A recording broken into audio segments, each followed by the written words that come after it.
So this is a story that everybody's talking about. There's a family in Lakewood that ordered some food from a place called the Smash House. You heard about this? Smash House is a chain, it's a food chain. They have restaurants. It's like kind of fast food. You get very good food at a cheaper price. It's all over Brooklyn. It's in Muncie. And they opened up in Florida. They opened up now one in Lakewood, Tom's River. And they order today. You order in an app. Everything you do today with an app. You have an app. You order from the store of your choice, and you have deliveries, whether it is Uber Eats or others, and they deliver it. Now I don't know exactly how this works. I never did it myself, so I'm just repeating what I heard, the way I understand it. But what happened was this chain that is a kosher chain sounds very similar to another restaurant that is not kosher. It's called Smash Burger. Smash Burger is not kosher. Smash House is kosher. So what happened? Either the person that made the order made a mistake and ordered from the Smash Burger, or maybe the app got confused. I don't know. The driver, I don't know. Whatever it is, the family, the kids made the order. It came home and they ate that non-kosher burger, cheeseburger from Smash Burger. Okay, this blew up afterwards. Afterwards, they found out. For everybody. Apparently. Afterwards, after they ate, they realized that they ate non-kosher, and this went all over, everywhere. Everybody were talking about it. Some said that it's not correct to order such things on apps. Some said that maybe the restaurant should have such a name that sounds very similar to the non-kosher restaurant. Maybe the food itself, you call it cheeseburger. Today you use those names also for the kosher. Use cheeseburger, that's the name. Maybe the name is confusing, so they wouldn't know the difference. They shouldn't use such names. So let's deal with the halachic aspect over here of what's permitted and what's not. So are you allowed to sell or buy or eat something that's an imitation of non-kosher food? Let's say today you have kosher bacon, which means it looks and smells and tastes very similar to bacon, but it's kosher. It's made from kosher meat. You have kosher shrimps. It's kosher. It looks like shrimps. They make it very, very similar. It's imitation. Are you allowed to have that? So we spoke about this in the past, that the Gemara in Kol HaBasar in Chulin says that HaKadosh Baruch Hu, whatever he created le'isur, he made similar beheter. For example, HaKadosh Baruch Hu said that you're not allowed, the Torah said you're not allowed to eat blood, but you have other things that have the same taste. That's the kaved, the liver. It has the same taste of blood, and that's beheter. Once you machshir the kaved, you could eat it. So you have the taste of the blood. Another example, a few examples in the Gemara. I'll give you another example. The Gemara says over there that the Torah forbids eating pig, bacon, chazir, but the Torah permitted something that has the same exact taste. It's called the mocha de shibuta, the brain of a certain fish called shibuta that has the same exact taste. So one that wants to taste how the pig tastes like, he can eat that mocha de shibuta. So therefore, you see that you're allowed to have things that are very, very similar with the same taste. That's how the Chida brings down la halacha, that it is permitted to have things that are very similar. The imitation, the Chida is posek like this la halacha. So having cheeseburger with obviously not real cheese, it's imitation of cheese. It's not dairy. It is permitted. Rav Eliashiv didn't agree with this comparison. He said that only what HaKadosh Baruch Hu created in the world, it's existent in the world, such as the mocha de shibuta, such as the kaved, those things you are permitted. But you can't go ahead yourself and make and create things that would be very similar to the Isur. That's not correct, that's Asur. But most of the poskim didn't make such a chiluk, and they felt that it is permitted. So having cheeseburger that is meat with non-dairy cheese is permitted. How about mitzad hashkafa? Maybe you shouldn't have it. It's not correct.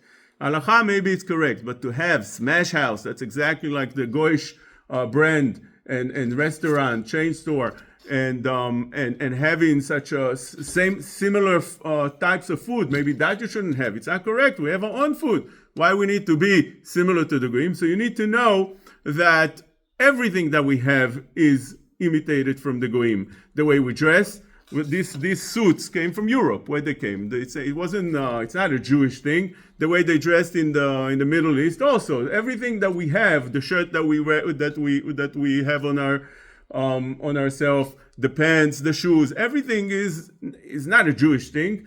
Food, every food that we eat from every place that we come in the world is the food that they ate in the place, which means I see many times that the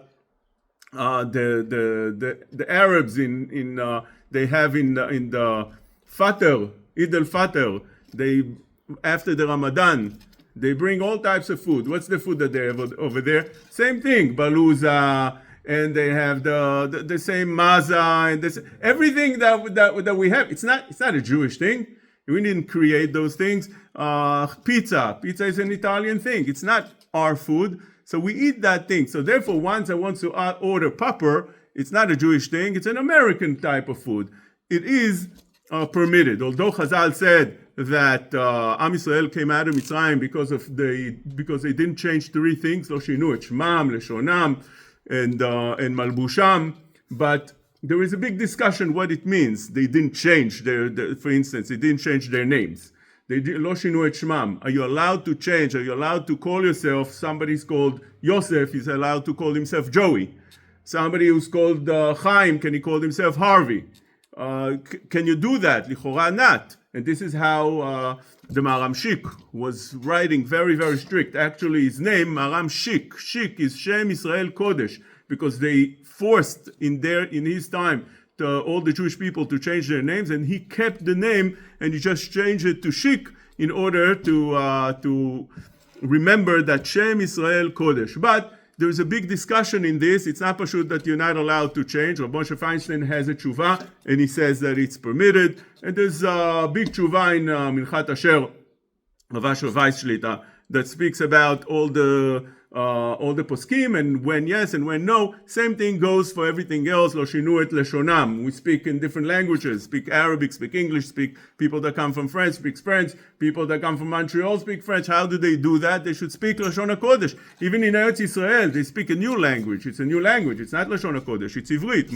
Half of the words are not Jewish words. They created a new language. So how is that permitted? So that's for a different discussion. But le'alacha, one is allowed to have that kind of food that and have something that seems to be very, very similar to the Goy restaurant. Okay. Now the question is, when you order, how would you know that you're getting something kosher? So obviously, you have to see that there's something on it that says that it's kosher. If you're just getting something and you unwrapping it and you're eating, that's davar ha'asur. Why? Because the delivery man is not the rabbi from your synagogue. Is not avrech from the yeshiva. Is a guy that delivered it. He brought it for you. So how do you know it's kosher altogether? How do you know where he got it from? How do you know who prepared it? So Chachamim made a requirement. It's a Gemara in Avodah Zarah Lametet. The Gemara says over there, Amarav Chavit Bechad Siman Asur, which means Chavit is abbreviation for four things. Chatichat Dag, that's the Chet. Bet is Basar. The Yud of Chavit is you have over here Chatichat Basar. You have Chatichat Dag, Chatichat Basar, and you have the Tchelet. So those things are not permitted with one chotam. Chotam echad, says Rav, asur. One chotam, one seal is not permitted. You need to have two seals. Why you need to have two seals on those? Other things are permitted with one seal. These you need to have two seals. Why? So Rashi says, because they're very expensive, we're afraid that the goy played around with it, he took it, and he replaced it for something else. Meat is very expensive, so maybe he changed it, and so on. Yain, for a different reason. Yain, because maybe he loves so much to be menasech, to pour for Avodah Zarah, he took it and then he replaced it with something else. The Rashba learns not like that. The Rashba learns it's because all those four things are deoraita. The dag, eating dag that is not kosher is deoraita, basar, the meat, yain that is not kosher is deoraita, and tchelet. The Shulchan Aruch brings those three things in Simvan Kuf Yudchet in Yoreh without the tchelet, because tchelet is not common today. It became common, but back then it wasn't common to have on your tzitzit. So you need to have two seals, which means when you get something from a restaurant that you ordered, you need to see that there's two seals over there. It's wrapped twice. That is the halacha lechatchila. B'diavad, if it wasn't wrapped, you could permit because of different reasons. Whether the first reason is because the Shulchan Aruch says over there in Siman Kuf Yudchet that it's asur only b'diavad. It's a lechatchila again. You need to have two seals. B'diavad, it's fine because we're not afraid that the goy actually changes because he doesn't have any interest to change it. He's going to take this piece of meat and he's going to have to go to a different store and replace it and put a different meat in there. Why would he do that? There's no benefit for him. He needs to have a benefit by doing that. Secondly, you have another heter that the goy could be seen when he delivers it. If it's in a public domain, he drives through the store, through the street, there's people over there, they might see him. He's going to be nitfas keganav. Once he's being caught, he might get fired. He doesn't want to do it. It's his job on the line. So that's another reason that the Shulchan Aruch permits b'diavad. By the way, there's machloket over here, the Shulchan Aruch and the Rema, Sfaradim and Ashkenazim. According to the Rema, one siman could be sufficient. According to the Kaf HaChaim says that we don't permit one siman, afilu b'diavad, afilu be'efsed merubeh. One siman is not enough by a goy.